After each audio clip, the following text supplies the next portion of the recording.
Tantor Audio, a division of Recorded Books, presents Two Bipolar Chicks Guide to Survival, Tips for Living with Bipolar Disorder by Wendy K. Williamson and Honora Rose. Narrated by Emily Durante. Foreword. Hats Off to the Bipolar Chicks by Dr. J. Carter, Doctor of Psychology. International best-selling author, including The Complete Idiot's Guide to Bipolar Disorder. I don't know any psychologists or MDs, including myself, who could have written this book by the Two Bipolar Chicks. Over the past 9 years, I have given trainings in bipolar disorder for over 30,000 mental health professionals. At every training, I have stated that the missing link between the science and treatment of bipolar disorder is the practicalities. My mother had bipolar disorder, BiPD, so I was raised by someone with BiPD, and one of my daughters has BiPD, so I raised someone with BiPD. If this book was available, it would have made life 1,000% better for my mother, daughter, and myself. I have written 5 international books, including 1 bestseller, but to be honest, I don't enjoy writing books. It's just something I felt led to do. I can't tell you how ecstatic I am that Wendy K. Williamson, BiPD, and Honora A. Rose, BiPD, have written this book. The Two Bipolar Chicks have asked me to write about the scientific phenomena. So I'm going to give you the most significant phenomenological information I have found thus far, backed up with brain scan activity and latest research on executive functions. The most noted discovery that I have found in people with BiPD is the loss of executive function during mania. That would be the loss of insight, foresight, hindsight, and lack of ability to see the consequences of their actions. My best phrase for this is that they are not seeing themselves. A mere intellectual understanding of the consequences is not real without vision. When a person is manic, they may be thinking 6 times faster than you. They may get impatient with you for talking so slowly. They are brilliant. Don't argue with them. They will win. But they lack the ability to see the consequences of their actions or the context of the situation. The prefrontal lobe is that part of us that enables us to see ourselves. No other mammal on Earth has this ability. During mania, there is a flood of activity in the prefrontal lobe. Racing thoughts knock out the ability to see the bigger picture of things with overwhelming details. Then, after the mania, there is a distinct lack of activity in the prefrontal lobe for up to 6 to 8 weeks afterward. This is diagnosed as lack of insight in most analyses, but a better term would be a temporary lack of executive functions. The prefrontal lobe executive functions are subtle. It is the last thing that develops in the brain, and it is the first thing to go. When you lose it, you don't know you lost it. I've never heard of anyone saying to their therapist, I think I lost my prefrontal lobe in that last manic episode because I am not seeing the big picture of things and I have no insight, foresight, or hindsight. Because if they could say that, their prefrontal lobe would be working. You can see more on this at my free 1.5-hour seminar at bipolarlight.com or by searching Midwest Pictures on YouTube. Another important thing about BiPD is how it affects relationships. When our prefrontal lobe is online, we see what we are thinking and decide whether we are going to say it or not. So you might think your boss or your spouse is a jerk, but after you weigh it out, you may decide not to say it for the sake of the relationship. When a person is manic, the brain is directly connected to the tongue.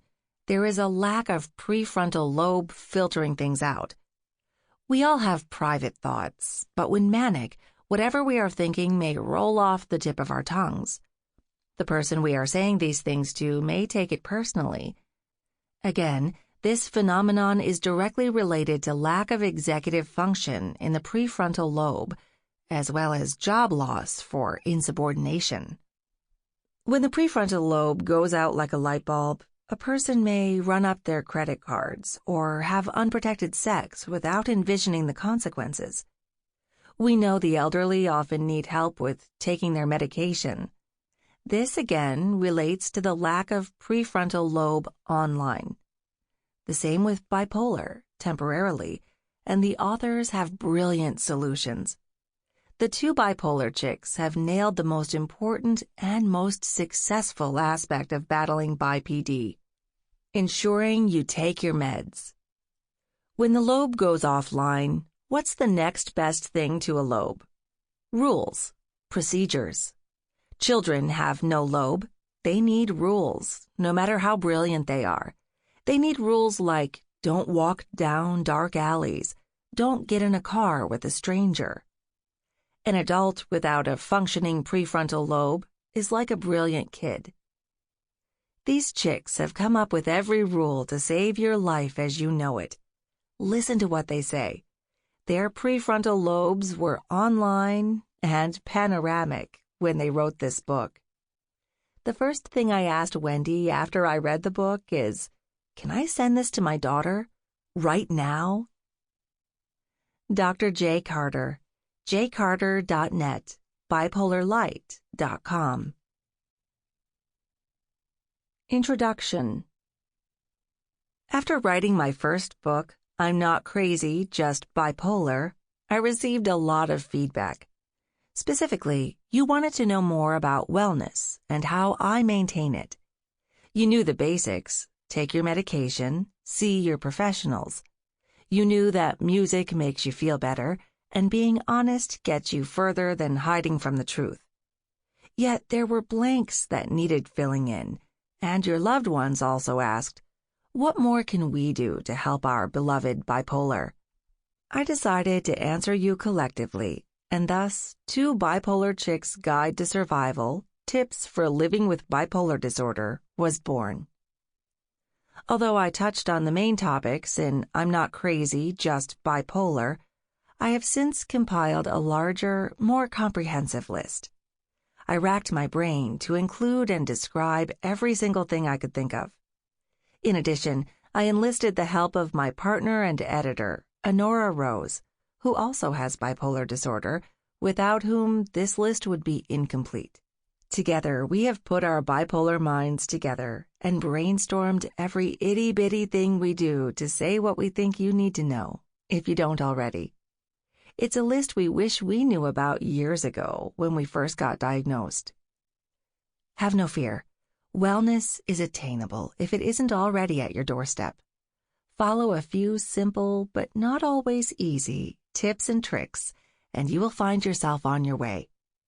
Nothing can cure our illness, but we do believe the more of these you practice, the greater the chance you'll spend less time in mania or depression. We have. In the least, perhaps you will have a few new tips on how to fine-tune this illness while you're at sea level. True, we are not doctors, nor do we have any initials after our names, but we are experts in living with bipolar disorder. It is our wish that something will assist you in leading a more balanced and enjoyable life. Some of these are very basic, and some are more complex, but we swear by them all. We sincerely hope you find our collective experiences useful and that you are able to integrate them into your lives as well. In love and health, Wendy and Honora. In this book, since we both have bipolar disorder type 1, we will be speaking from this perspective. We try to keep it general to avoid excluding anyone from the club. For more information on the various types and differences, refer to sites nimh.nih.org, nami.org, dbsa.org, or internationalbipolarfoundation.org. Chapter 1. What a Pill. Tip 1. The trusty pill tray. This tip has several parts to it. Number 1, we suggest you use a pill tray. They're handy, they're cheap, and they keep us organized. With the number of meds most bipolars take, we can use any help we can get. Juggling bottles is a drag and can get confusing. With one memory slip, which happens, it's way too easy to miss a dose. The pill tray is the simplest solution. It's Bipolar 101. Use a pill tray. If you don't have one, we suggest you run, don't walk, and get yourself a locking pill tray. You'll save yourself some serious aggravation. Keeping track of our mini pharmacies isn't easy, but it can be more convenient using a tray. Personally, we don't always remember what day it is, let alone if we took our meds that morning. Without our pill trays, I don't know where we'd be. Thank God there is a compartment to refer back to. Did I take my AM meds? Is there an empty chamber? Why, yes, there is. Cool, I did take my AM meds. Easy breezy, thank you, Mr. Pill Tray. It's a no-brainer, and that's why it falls under Bipolar 101. Without our beloved trays, there could be potentially severe consequences for us. We all know what those are, so we won't spell them out here. Number 2, we strongly urge you to get pill trays with the locking compartments. The package should say locking or childproof or something of the sort. Typically, there is a white tab that sticks out on the end. Trust us, you will have numerous pill explosions until you catch on and get one of these helpful numbers. Pill tray advice. Buy one that locks to avoid explosions. Beware of pharmacy freebies. They don't usually lock. Match the number of compartments to your dose frequency. Get one that works for your lifestyle. Try forgettingthepill.com for variations. Get more mileage. Sharpie the days back on when they wear off. Number 3, get the pill tray that works for you. If you don't, you are apt to ditch it altogether. Obviously, if pill trays were in a beauty contest, they would all tie for last. While there are no attractive styles, there are enough types. They range from simple to the complex. Often the simpler and cheaper trays suffice. If you want to get fancy, there are the spaceship-looking ones that have timers and rotating devices. They're more expensive, though. Spaceships cost money to make. We have created makeshift trays for free by using timers on our cell phones, set twice a day, so we don't forget to take meds from our simple AM/PM locking ones. Looking at those spaceship types give us anxiety. Can you imagine mistakes and malfunctioning? What if you couldn't get it open? See? Anxiety already.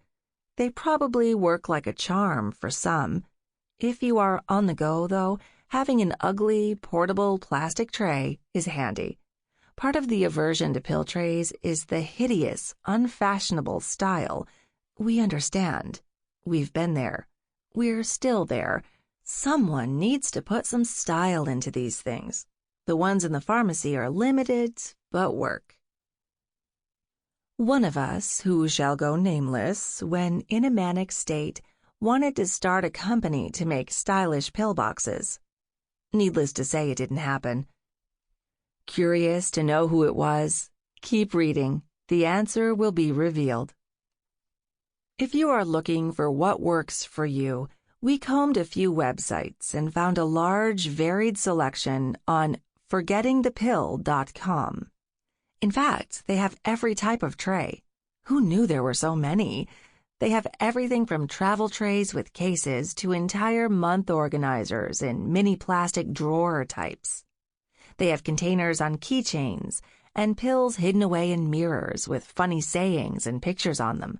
There are the spaceship ones we mentioned with the electronic timers. It will depend upon your preference, lifestyle, and price range. The main thing is that you take your meds and find what works for you. If you're a business person, We realize you're not going to carry your gigantic rainbow 4 times a day pill tray around. We get it. Choose what you will use. Wendy. I have my pills crammed into the once-a-day, 1-week safety-latched pill tray. It fits easily into my purse, so I can always have it with me. My first one was a freebie from the pharmacy, and it was a disaster. I had constant purse explosion situations to clean up. It was such a drag. It kept happening until I finally heard about the safety latches. What a tip. I should use a twice-a-day one, but I know I wouldn't carry that around. Honora. In 2009, I got into a very serious car accident. I had my huge, ugly 3 times a day, rainbow, non-locking pill tray on the passenger's seat, along with my purse. When I was broadsided, it slammed into the dashboard. Pills of every shape and color lay at my feet and all over the inside of my car. It looked like an earthquake hit a pharmacy counter. Of course, when the police arrived, I had a lot of explaining to do. Thank God I always carry with me my psychiatrist's name and signature on his prescription blank. They backed off. The lesson I learned? Get the pill trays with safety latches. They make them for a reason. It's the first thing I looked for before I bought a new one. Tip 2. Don't leave home without it. Those old American Express commercials ring true. You never know when you'll need your trusty pill tray, so bring it along with you. There's nothing like having your constant companion rattling with the rhythm of your walk. No one likes the idea of keeping them glued to their side 24/7, but you never know when you will be stuck out and can't get to your tray in time. It's best to think like a Girl or Boy Scout. Always be prepared. So you don't leave home without it. 1. Keep it in your purse or by your keys to remember it. Out of sight, out of mind. 2. Experiment. Find the pill tray that works for you and your lifestyle. 3. Try pop-outs if you dislike carrying bulky weekly trays. 4. Before leaving, ask yourself, do I have my keys? Do I have my meds? Am I locking the door? Still, they are hardly a box of candy, and who among us is thrilled to be associated with them? Especially in our 20s, their annoying little rattle made us feel like senior citizens. It reminds us we have an illness. Hear me rattle, hear me roar.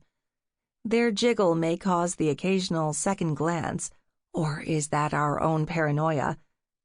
The good news is pill trays can fit easily into our purses.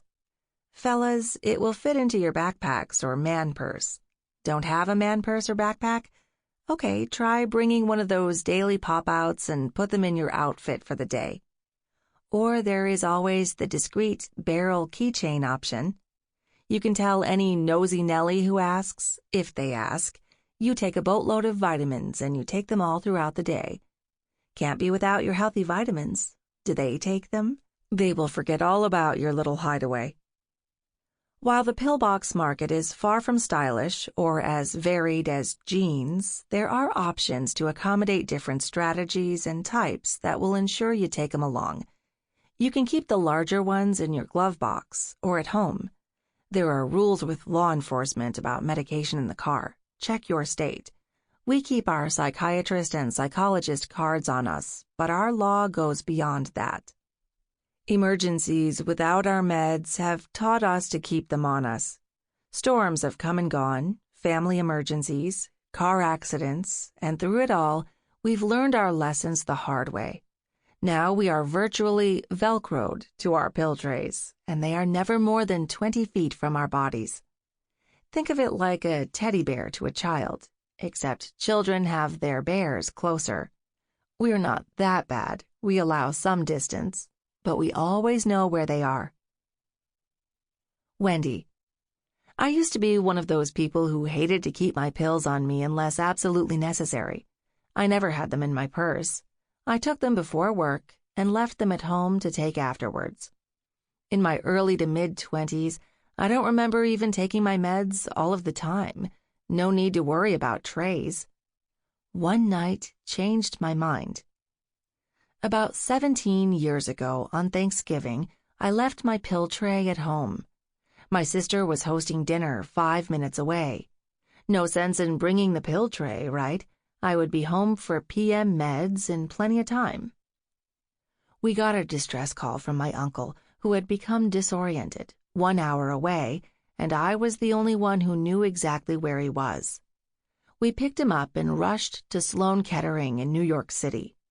We had no idea we'd stay there overnight, but there we were. My headache grew, and pill tray lay waiting for me back home in New Jersey. The next day, my mom had to make a special trip to the city just to bring me my meds. After that night, I have never, ever gone anywhere without them, not even to the beach. When Hurricane Sandy came to town, we were given mandatory evacuation. You better believe the first thing I packed was my pill bag and tray. I literally don't leave home without it. Tip 3. The Ziploc. What better way to keep all of your medications together than in a Ziploc? Sure, there might be fancier bags, and we've tried them, but the Ziploc makes the most sense to us. They are cheap, see-through, and easy to open and close. Plus, if you travel, they fit conveniently into any space. We are huge fans of the Ziplocs. It sure beats having our pill bottles scattered around. Lord knows we have enough to start a small pharmacy, and this includes our pill graveyard, those meds we've stopped taking. Wendy. When I first met Honora, she made fun of my gallon-sized Ziploc bags until she realized how practical they were. It sure beats scattered bottles in a drawer. She began to do the same, and now we each have our own bags with our names Sharpied on them. We've even decorated them, doodling just for kicks. Why not try to spruce them up? When they look raggedy, we throw them out and make new ones. Who wants an old-looking pill bag? Tip 4. Managing your medication. Are you feeling racy or starting to get depressed? Time to fine-tune and get in to see your doctor, stat. Call for your appointment and be extra sweet to the secretary. Having a good rapport with them will get you far. The quicker you meet with your psychiatrist, the better chance you have in heading off disaster. Make sure you learn the buzzwords to use with the secretary and not just say, "I need to make an appointment," followed by no explanation. If you're crashing or flying high, you need them to know that. Say, "I'm crashing hard. What's your first available appointment? I'll take anything." These are desperate times. You are important. It's imperative to put yourself first. Everybody else does. How can they know how dire the situation is and will continue to grow unless you make it known? Don't be afraid to prioritize and stick up for yourself. We do this when needed, and they get us in. It's the squeaky wheel. When things are fine, you're just getting refills. But if you're manic or depressed, you probably need to have your meds adjusted. Get in ASAP so your doc can adjust your meds accordingly. Here are some of the reasons why we bipolars go through needing changes to our meds. One of the major reasons we crash is that so many of us are susceptible to seasonal affective disorder, or SAD. SAD is when your moods follow the seasons and you suffer horrible depression. Some refer to it as the winter blues. We didn't recognize this in ourselves for quite a while. Now, as we learn about ourselves, our patterns, and our illness, we find we are often sensitive to seasonal changes. There are several reasons for this. 1, the lack of sunlight triggers depression. 2, throw in the letdown of the holidays, which can leave us feeling blue, and there is a bonfire of depression. Then, come spring, we have number 3. On the flip side, losing that hour in March for daylight savings leaves us out of sync and affects our sleep. The extra daylight, even the 1 hour, can trigger mania.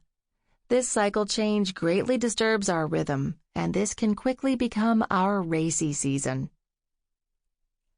Solutions for the blues. Limit your alcohol intake. Drink herbal teas versus caffeine. Try chamomile or peppermint. Increase exercise to boost serotonin and dopamine. Get a light box. Have your doctor adjust your doses or add meds accordingly. Solutions for spring mania. Make sure you get enough sleep. Don't nap during the day. Avoid caffeine after mid-afternoon. Have your doctor adjust your medication to prevent further mania. If you live in a year-round warm climate, not only are we jealous of you, you likely escaped this group. If you do suffer from SAD, it is important to get in to see your psychiatrist, make the necessary changes to your meds, and gear up for the season. For most bipolars, we know this is the standard pattern. The minute we feel racy, we are in our doctor's chairs making adjustments to our regimen. With tweaking, nipping it in the bud, and a little luck, we can head off mania. Stress might also cause you to require an adjustment to your meds. For students, the added pressure of final exams can trigger mood swings. Professionals, parents, and anyone with a mental illness can be affected by stress. At any given time, this can throw our moods and cause a trip to our psychiatrist and/or hospital. When you experience a lack of sleep, unmanageable stress, seasonal changes, and overall depression or mania, you need to handle this with your doctor immediately. The key to adjusting your meds and avoid going down or up to the extremes is catching it early. The longer we live with this illness, the better we get at managing this. Generic versus brand. Generic drugs are required to have the same active ingredient, strength, dosage form, and route of administration as the brand name product. Generic drugs do not need to contain the same inactive ingredients as the brand name product. The unregulated fillers vary from generic to generic. The inactive ingredients of generics are the reason why people can have different side effects on various generics. No two people and no two generics are exactly the same. 8 in 10 prescriptions filled in the U.S. are for generic drugs. Wendy. Once you have found your genius doctor, you have won half the battle with regard to adjusting your medication properly. They are as skilled and meticulous as a scientist. Most psychiatrists make certain to change only one med at a time and document the results. Rarely does my doctor change more than one medication at a time, as this would confuse which med is causing which change or side effect. Every spring, when I begin to get manic, my doctor has me increase my nighttime dose of 2 of my meds. It's like clockwork. When hypomania of the spring/summer has subsided and fall is here, we decrease the same 2 meds and increase my antidepressant. It is a regimen that has worked well. If I go outside the general wave of depression and mania, usually due to too much stress, he will make additional adjustments. Honora. It has been almost 10 years since I was diagnosed with bipolar disorder. Since then, I moved from Massachusetts to New Jersey with little moves in between. I've had to switch doctors a half a dozen times. I don't feel comfortable, nor do I recommend making medication adjustments on one's own. When I make the call to get an appointment, which can sometimes take a week to 10 days, my doctor's secretary can relay the medication adjustments he has prescribed in the interim. Oftentimes, he can look in my chart between appointments and make the decision on the spot. His secretary will call me back with his directions. It saves time, puts me on the right track, and minimizes my symptoms until I can get in to see him. When I do see him, I am already up to speed and on my way. It helps because I have a head start on the increased or decreased dose. However, if my condition is critical, he makes certain to get me in ASAP. Tip 5. Sample complete. Ready to continue?